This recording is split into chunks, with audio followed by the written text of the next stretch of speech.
तुम्हाला एक स्पष्ट सांगतो की जिमला जाणं हा एक प्रॉपर फिटनेस नाही बोलू शकत. ओके, तर जिम हा फक्त सेगमेंट आहे.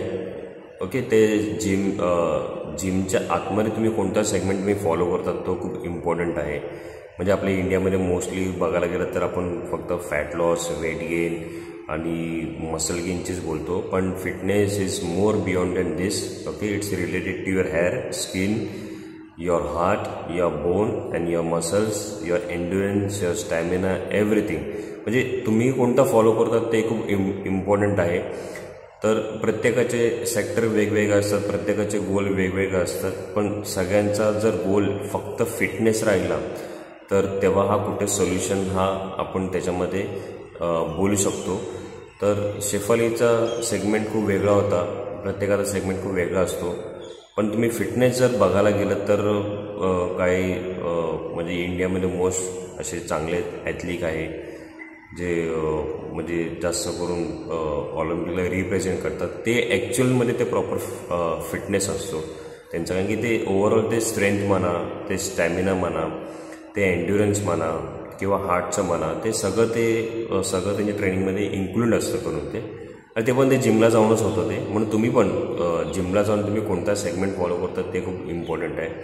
राहिली गोष्ट हार्ट अटॅकची, तर मित्रांनो बॉडी अशी बनली असते ना की तुम्हाला काय ना काहीतरी ते साईन तुम्हाला ती देते. त्यांचं कामच आहे ते साईन देणं करून ते. ताप आला किंवा किडनीचा लिव्हर आला, ताप आला किंवा किडनीचा प्रॉब्लेम झाला, लिव्हरचा प्रॉब्लेम झाला, तसा हार्टचा प्रॉब्लेम झाला की बॉडी तुम्हाला काय ना काय ते तुम्हाला ते सायन्स देणार. फक्त काय की आपल्याला ते माहीत नसतं, आपल्याला त्याविषयी काय नॉलेज नसतं आणि आपल्याला ते साईन कळत नाही. की आपण असं विचार करतो की आपण जिमला जातो, मी चांगला खातो, न्यूट्रिशन फॉलो करतो, तर मला असं काय होणारच नाही. म्हणून असं काय नाही आहे. फिटनेस, मी परत एकदा बोलतो, फिटनेस खूप मोठा क्षेत्र आहे आणि आपण किती फॉलो करतो त्याच्यामधलं तो खूप इम्पॉर्टंट आहे. तर ही व्हिडिओ तुम्ही नक्की बघा. आणि ही स्पेशलिस्ट आहे फ्रॉम कार्डिओलॉजिस्ट. तर काय त्याचे साईन असतात हार्ट अटॅकचे, तुम्ही वाटल्यास तुम्ही पेन आणि बुक तुम्ही लिहून घ्या आणि इतर लोकांनाही शेअर करा, त्यांना नॉलेज द्या या विषयावर. कारण की इंडिया आणि महाराष्ट्रामध्ये, खास करून महाराष्ट्रामध्ये कार्डियक अरेस्ट खूप वाढत चाललं आहे आणि ते सर्वाइव्ह नाही करत आहे. म्हणजे एक अटॅक आला की डायरेक्ट ते देतच येते. म्हणजे पहिला कसं व्हायचं की एक अटॅक व्हायचं, नंतर 2 अटॅक यायचे, तर सर्वायव्हिंग रेट थोडं म्हणजे चान्स तरी भेटायचा आहे. पण आता तसं नाही राहिलं आहे. जस्ट बिकॉज स्ट्रेस लेवल, त्यांचे डे टू डे लाईफ म्हणा, बाहेरचं खाणं म्हणा आणि इतर काही गोष्ट पर्सनली ते इन्व्हॉल्व असतात सगळेजण. आफ्टर ऑल इट इज मुंबईची भागदौड आहे. पण याच्यातूनही टाईम काढून आपण स्वतःकडे कसं लक्ष दिलं पाहिजे हा सगळ्यात खूप महत्त्वाचा आहे. कारण की हार्ट अटॅकचा रेट आहे तो ऑलमोस्ट 50 आणि 55च्या मध्ये तो पोचत आला आहे. म्हणून ही व्हिडिओ तुम्ही नक्की बघा आणि शेअर करा आणि काय काय साईन असतात त्याचे तुम्ही नोट डाऊन करा आणि स्वतःकडे लक्ष द्या. ओके, आणि व्हिडिओही शेअर करा. धन्यवाद.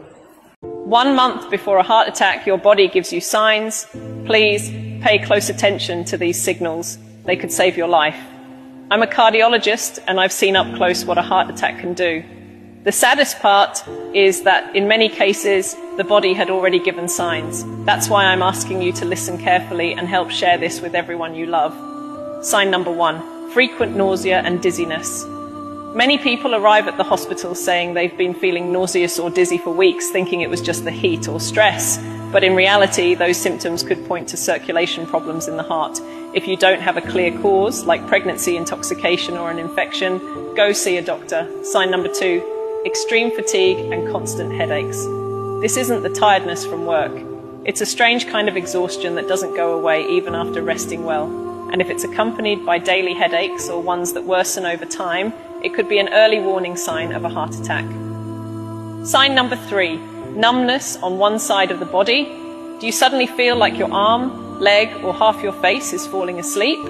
This could be reduced blood flow or a warning that part of your heart is already starting to fail. Sign number 4, sudden changes in vision. Double vision, blurriness, or one eye not focusing properly could indicate that a coronary artery is blocked or losing pressure. If left untreated, this can lead to a heart attack. And this is exactly why I recommend adding Shilajit to your daily routine. Shilajit naturally supports circulation and blood pressure, and it helps the body produce nitric oxide, the compound responsible for dilating blood vessels and improving oxygen delivery to the brain and heart. It also contains over 80 trace minerals that nourish your cardiovascular system and reduce oxidative stress, two major factors in heart attack prevention. If you're interested, I've linked the exact Shilajit I recommend in my profile. Just make sure you get a pure, lab-tested source, because most of what's out there isn't.